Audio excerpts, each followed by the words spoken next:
Hired worker की जगह पे मे बी उसके पास में खुद के घर के इतने बंदे हैं जो कि काम कर सकते हैं, तो इन दैट केस वो उनको पैसा नहीं देगा ना। तो एक्सपेंडिचर जो इनकर करता है producer on the purchased inputs, जो आप मार्केट से परचेज करते हो, उसका पेमेंट करते हो, ठीक है, वो होते हैं एक्सप्लिसिट कॉस्ट। और जो घर की चीजें हैं, घर में मिल गई, जिसके लिए आप कोई extra cost is not incurred, okay, no extra cost is incurred, ठीक। घर की चीजें हैं, घर में से हो गई, मान लीजिए कि आपकी वाइफ, मतलब कोई की वाइफ होगी कोई बॉस की, और वो खुद ही बहुत अच्छी मैनेजर है, तो वो क्यों कोई मैनेजर रखेगा, उसको मैनेजर रखने की जरूरत नहीं है, but then it doesn't mean कि वो उसको सैलरी देगा, ऑफ कोर्स नॉट। घर की बात है, घर में ही रह जाती है। तो इस टाइप के जो खर्चे होते हैं वो इम्प्लिसिट कॉस्ट होते हैं। जैसे कि मान लीजिए कि हमने कोई काम शुरू किया और अपने घर से ही शुरू किया, तो हमारा जो जगह का रेंट होता है वो बच जाता है, ठीक है, तो वो रेंट जो है वो इम्प्लिसिट कॉस्ट में काउंट करेंगे, वो एक्सप्लिसिट कॉस्ट में नहीं काउंट होता है। एक्सप्लिसिट कॉस्ट वो तब होता जब हम कहीं बाहर जाके रेंट पे जगह लेते और वहां पे काम शुरू करते, तो क्योंकि हम बाहर जाकर के वहां पे रेंट पे कर रहे हैं, that is why that is explicit cost. और अगर घर में ही काम शुरू किया एक प्रॉपर रूम बना करके, तो that is what, that is implicit cost. So I hope this is clear. एक चीज होती है अपॉर्चुनिटी कॉस्ट, ठीक है। कॉस्ट जो होता है it is always measured as an opportunity cost. Opportunity cost क्या चीज होती है, मान लीजिए आप हैं, आपको जॉब मिली, ठीक है, अब आपके पास में 2 ऑफर्स थे, तो एक मान लीजिए आपका कुछ था कि भाई 1 लाख रुपए महीना आपको मिलेगा और एक में था 1.5 लाख, तो ऑब्वियसली आपने वो 1.5 लाख वाला जो ऑफर था वो ग्रैब कर लिया, ठीक है, 1 लाख वाला छोड़ दिया। तो जो चीज आप छोड़ते हो, the second best option, that is your opportunity cost, ठीक है। जो आपने लूज किया किसी एक चीज को गेन करने के लिए, जो मैंने लॉस बियर किया, that is my opportunity cost. The sacrifice which is involve in undertaking that activity, that is called opportunity cost, ठीक है। तो ये होता है अपॉर्चुनिटी कॉस्ट, ठीक। तो सैक्रिफाइस जो इन्वॉल्व होता है, आपने ये जो सेकंड जॉब ऑफर एक्सेप्ट किया, उसके लिए जो आपने फर्स्ट जॉब ऑफर को लूज किया, that is my explicit cost, ठीक। नाउ कॉस्ट जो होता है वो अपॉर्चुनिटी कॉस्ट के बराबर में होता है, एंड यानी कि मैं इसको यहाँ पे ये कह सकती हूँ कि कॉस्ट जो है वो अपॉर्चुनिटी कॉस्ट में मान के अगर चलूं, ठीक है, और ये जो है फिर ये 2 पार्ट्स में होता है, एक्सप्लिसिट एंड इम्प्लिसिट कॉस्ट, ये 2 तरह के होते हैं। फाइन, एक्सप्लिसिट कौन सा होता है, एक्सप्लिसिट कॉस्ट वो अपॉर्चुनिटी कॉस्ट होता है जो आपने बियर किया है for hiring and purchasing an input from the market. There is implicit cost कौन सा होता है, वो अपॉर्चुनिटी कॉस्ट होता है जो कि आपके सेल्फ ओन्ड इनपुट से आपको लगा है, मिला है, ठीक। ये हो गया आपकी एक्सप्लिसिट एंड इम्प्लिसिट कॉस्ट, ठीक है। अब एक नेक्स्ट आता है हमारा selling cost and production cost. Next हमने कौन सा करना है, selling cost and production cost. अब ये क्या चीजें होती हैं, ठीक है। सेलिंग कॉस्ट यानी कि जो चीजों को बेचने के लिए आप खर्चा करते हो, फॉर एग्जांपल आपने एडवर्टाइजमेंट पे पैसा लगाया, आपने सेल्समैन हायर किया, आपकी डिलीवरी वैन है जो कि प्रोडक्ट को इधर से उधर लेकर के जाती है, तो जो डिफरेंट जो आप अलग अलग बेचने के लिए, जो भी अपने गुड्स को प्रमोट करने के लिए, अपनी सेल्स को प्रमोट करने के लिए, अपनी कमोडिटी को प्रमोट करने के लिए जो खर्चा करते हो, वो होता है सेलिंग कॉस्ट, ठीक है। और जो प्रोडक्शन कॉस्ट होता है, जब हम गुड्स को बना रहे होते हैं उस समय जो हमारा खर्चा होता है, जैसे हमने पावर, बिजली का जो खर्चा होता है, इलेक्ट्रिसिटी का हमने खर्चा बियर किया, जमीन का खर्चा बियर किया, मशीनें रन कर रही हैं, मशीनों का ग्रीसिंग और रिपेयर या रॉ मटेरियल का खर्चा, ये सब चीजें जो होती हैं ये प्रोडक्शन कॉस्ट होती है। वेयर बेचने के लिए जो हमने एडवर्टाइजिंग किया, सेल्स प्रमोशन किया, सेल्समैन हायर किया, डिलीवरी वैन रखा, ट्रैवलिंग चार्जेस बियर किए, ये जो होता है ये हमारा सेलिंग कॉस्ट होता है। फाइन, तो ये तो हमारा फर्स्ट पार्ट हो गया कि जो हमने आपको बताया अभी तक, एक्सप्लिसिट एंड इम्प्लिसिट कॉस्ट क्या होते हैं, short run and production cost क्या होते हैं। नेक्स्ट होता है शॉर्ट रन कॉस्ट क्या होता है। अभी मैंने सेलिंग एंड प्रोडक्शन, सॉरी, अब मैं शॉर्ट रन कॉस्ट बताऊंगी कि शॉर्ट रन कॉस्ट कौन से होते हैं। नेक्स्ट मैं आपको बता रही हूँ short run cost. Short run cost क्या होता है, जो हमारा शॉर्ट पीरियड ऑफ टाइम में लगता है। शॉर्ट पीरियड ऑफ टाइम, जैसे अब मान लीजिए शॉर्ट रन जो होता है 1-2 साल का, इसमें कुछ फैक्टर्स फिक्स होते हैं और कुछ फैक्टर्स वेरिएबल होते हैं। जैसे अगर मान लीजिए आज आपका बिजनेस है, मैं अचानक से आपको कहती हूँ कि भैया 10-15 लाख रुपए और लगा दे बिजनेस में, तो आप भी मेरा मुंह देखोगे कि ये कैसे हो सकता है, मैं कैसे 10-15 लाख रुपए लगा सकता हूँ अचानक से, वो भी ठीक है। आप 2 साल 3 साल का टाइम दो तो 4-5 साल में मैंने 3-4 साल के बाद में मैं लगा सकता हूँ, उतना पैसा मैं कलेक्ट कर लूंगा। लेकिन अभी अचानक से मैं कैसे लगा दूंगा, है ना। तो शॉर्ट रन कॉस्ट वो होते हैं जो एक शॉर्ट पीरियड ऑफ टाइम में कुछ फैक्टर्स फिक्स्ड होते हैं और कुछ वेरिएबल होते हैं। आज अगर मैं कहती हूँ कि 2 लेबर को और हायर कर दो, that is possible in short run. लेकिन अगर आज मैं अचानक से आपको बहुत सारा कैपिटल इंक्रीज करने को कह दूंगी तो that is not possible in short run. Fine. तो टोटल कॉस्ट जो होता है वो TFC plus TVC, total fixed cost plus total variable cost के बराबर होता है। ठीक है, जितना मेरा टोटल कॉस्ट होता है शॉर्ट रन में, इन शॉर्ट रन में total cost is equal to total fixed cost plus total variable cost. सिर्फ शॉर्ट रन में ये होता है, लॉन्ग रन में कोई भी कॉस्ट फिक्स नहीं होता, लॉन्ग रन में सारे कॉस्ट वेरिएबल होते हैं। तो that is why short run में total fix cost plus total variable cost. हम अज्यूम कर लेते हैं फिक्स कॉस्ट को, मान लीजिए कैपिटल है, जैसे कि मैंने आपसे कहा कि कैपिटल में शॉर्ट रन में इतना जल्दी इंक्रीज नहीं कर सकती हूँ, लेकिन लेबर कर सकती हूँ। तो लेबर को मैं एज्यूम कर सकती हूँ, this I am taking as example कि आप लेबर को वेरिएबल मान सकते हो और कैपिटल को आप फिक्स मान सकते हो।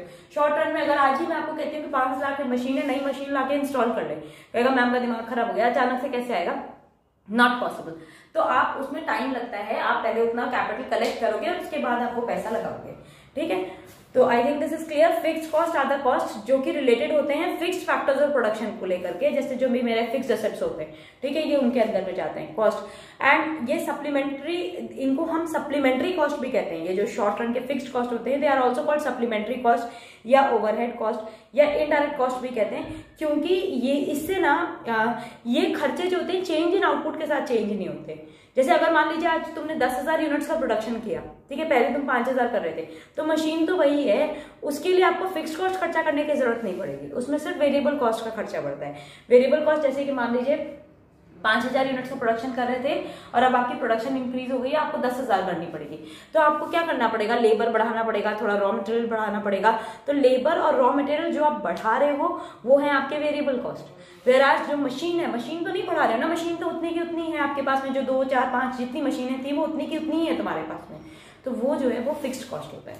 ठीक है, सो ये सब चीजें होती हैं और फिक्स्ड कॉस्ट जो होता है आप इतना जल्दी से चेंज नहीं करते। तो मेन कंपोनेंट्स जो होते हैं फिक्स्ड कॉस्ट के, जो आप खर्चा करते हो मशीनों के ऊपर या प्लांट एंड मशीनरी के ऊपर, land and building, licence fee और परमानेंट स्टाफ के ऊपर जो वेजेस हम सैलरीज हम परमानेंट स्टाफ को देते हैं, जैसे आपका अकाउंटेंट है, आपका मैनेजर है। आप ये नहीं है कि आज आपकी सेल्स नहीं है तो आपने उसको निकाल दिया नौकरी से बाहर, नहीं, आप ऐसा नहीं करते हो। ठीक है, वो है और वो रहेगा भी। आपके स्लम्प सीजन में भी देखिए हर बिजनेस का रहता है, कोई पीक सीजन होता है, कोई डाउन सीजन होता है। तो even if it is down, आपका बिजनेस कम हो रहा है, उसके बावजूद आप उनको नौकरी से नहीं निकालोगे, वो आपका परमानेंट स्टाफ है, वो रहेगा। और आप दिहाड़ियों को कम बेसी कर लोगे। दिहाड़ी मतलब जो वेज अर्नर्स होते हैं, आपके रोज के जो बंदे आते हैं, काम करते हैं और चले जाते हैं, उनको आप कम बेसी कर सकते हो। आपकी जरूरत के हिसाब से आप कम और ज्यादा उनको कर सकते हो, तो वो आपके वेरिएबल कॉस्ट होते हैं। ठीक है, तो अगर मैं कर्व के हिसाब से कहूँ, मेरा टोटल कॉस्ट कर्व क्या होता है, यहाँ क्वांटिटी होती है,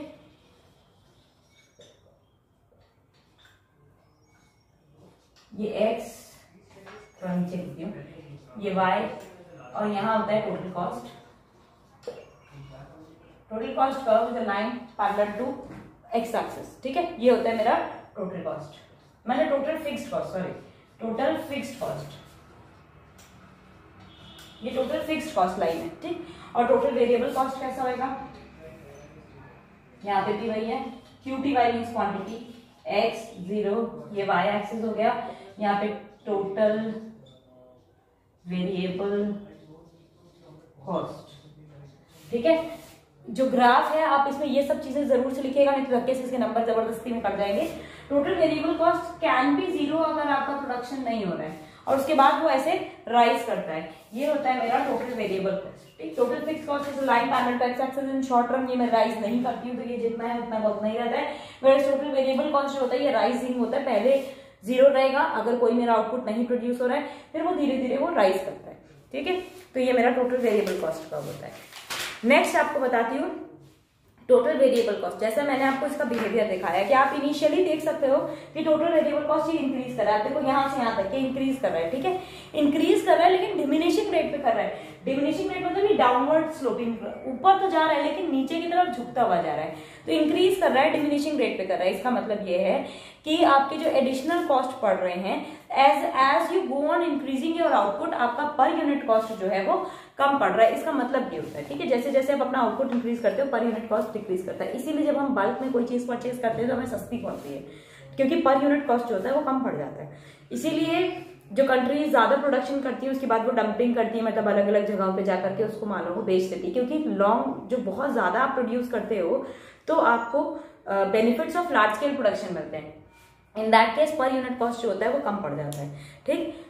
तो जैसे जैसे आप प्रोडक्शन इंक्रीज करते हो वैसे वैसे आपका जो मार्जिनल कॉस्ट होता है वो कम होता जाता है एवरी एडिशनल यूनिट के साथ में। तो दिस इज बिकॉज जो इंक्रीजिंग रिटर्न्स टू फैक्टर की वजह से होता है। ऐसा क्यों होता है? This is because of increasing returns two factor. ये वो सिचुएशन होती है जब एमपी जो होती है वेरिएबल फैक्टर की, मतलब मार्जिनल जो आपका मार्जिनल कॉस्ट होता है, मार्जिनल प्रोडक्ट जो होता है वेरिएबल फैक्टर का, वो राइज करता है, ठीक है। ये वो सिचुएशन होती है जब मार्जिनल कॉस्ट जो होता है वो फॉल कर रहा होता है और एमसी रेसिप्रोकल होता है एमपी का।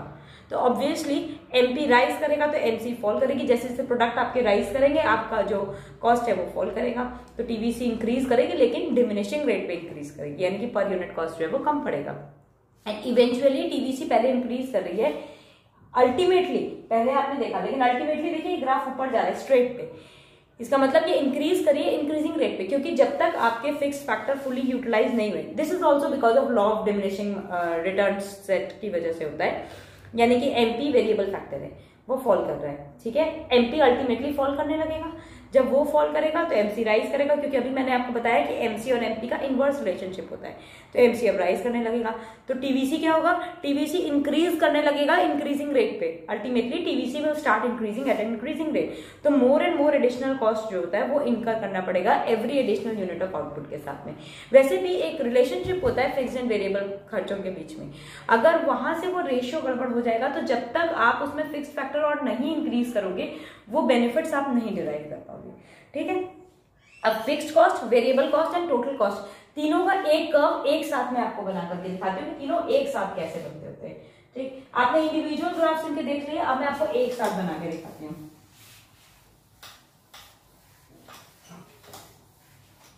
ये अभी हमारा शॉर्ट रन ही चल रहा है, शॉर्ट रन के अंदर में ये सब चीजें होती हैं, ठीक है। ये हो गया मेरा क्वांटिटी, यहाँ पे मैंने फिक्स्ड कॉस्ट लेना है, एफसी लिख रही हूँ, fixed cost, total fixed cost, total variable cost and total cost, total fixed cost, total cost and total variable cost. तो ये इसके अंदर अगर हम इनको देखेंगे तो उसके बाद में क्या होता है इसके अंदर में कि ये देखिए ये फिक्स्ड कॉस्ट है मेरा, टोटल कॉस्ट, पहले टोटल वेरिएबल कॉस्ट हम बनाते हैं और टोटल कॉस्ट जो होता है हमेशा टोटल वेरिएबल कॉस्ट के अकॉर्डिंग ही चलता है, उसी के अकॉर्डिंग वो राइज करता है। टोटल वेरिएबल कॉस्ट मैंने आपको बताया था वो यहाँ से राइज करता है, तो ये हो जाएगा मेरा टीवीसी, क्योंकि वो जीरो भी हो सकता है और टोटल कॉस्ट जो होता है वो यहाँ से शुरू होगा, क्योंकि टोटल कॉस्ट क्या होता है? Total fix cost plus variable cost, तो वो कभी भी जीरो नहीं होगा। जहां से टोटल फिक्स कॉस्ट की लाइन शुरू होती है वो वहीं से ही शुरू हो जाता है, ठीक है। तो ये होता है मेरा, ये एक साथ जब कंबाइंड डायग्राम आप इसका बनाओगे तो वो ये बनेगा इसके अंदर में, ठीक। So I hope this concept is very clear to you, आपको बिल्कुल अच्छे से समझ में आया होगा। मेरा ये शॉर्ट रन वाला जो है, मैं एवरेज कॉस्ट, नेक्स्ट टॉपिक है हमारा एवरेज कॉस्ट। क्या चीज होती है? एवरेज कॉस्ट होता है टोटल कॉस्ट अपॉन में क्वांटिटी। क्या होता है? Average cost is equal to total cost upon में क्वांटिटी, कितना यूनिट्स आप प्रोड्यूस कर रहे हो और उस पर टोटल खर्चा कितना कर रहे हो, ठीक है। तो ये होता है हमारा एवरेज कॉस्ट। और एवरेज कॉस्ट का कर्व कैसा होता है? तो एवरेज कॉस्ट के अंदर में भी ये चीज होती है, average cost is equal to average fixed cost plus average variable cost.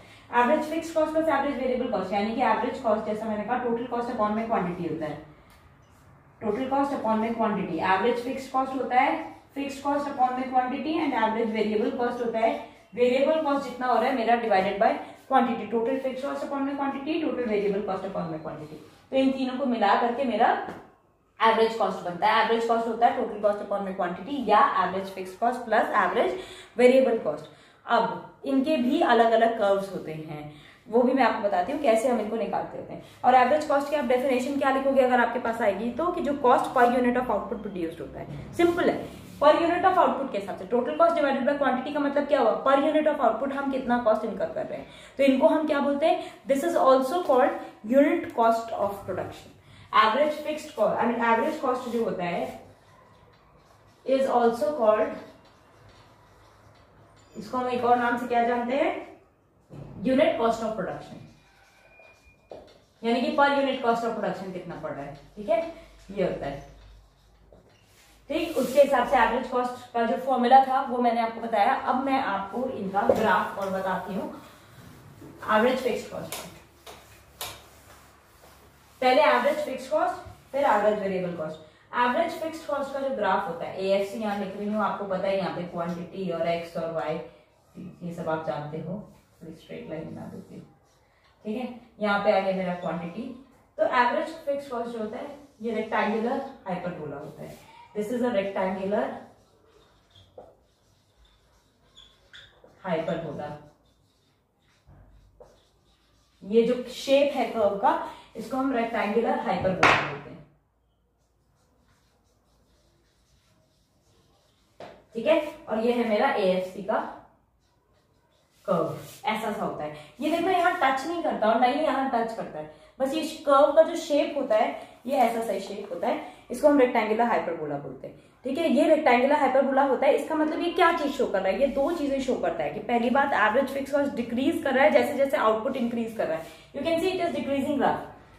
मैंने आपको डिमांड करवाया था, उसमें बताया था ये जो डाउनवर्ड ग्राफ होता है ये डिक्रीजिंग ट्रेंड पे होता है, इसको डिक्रीजिंग ग्राफ बोलते हैं, ठीक है। तो आपको यहाँ पे भी दिख रहा होगा कि क्या है कि ये एवरेज फिक्स कॉस्ट डिक्रीज कर रहा है जैसे जैसे मेरा आउटपुट इंक्रीज कर रहा है। और दूसरी चीज, एएफसी इंटू क्वांटिटी किसी भी लेवल ऑफ आउटपुट पे सेम होगा, चाहे आप इस पॉइंट पे देखो, चाहे इस पॉइंट पे देखो, चाहे इस पे, कहीं पे भी देख लो। एएफसी को जब आप करोगे, एएफसी इंटू क्वांटिटी कभी भी आप करना, वो टीएफसी आएगा। किसी भी पॉइंट पे आप उसको करके देख लो, वो टीएफसी आएगा, ठीक है।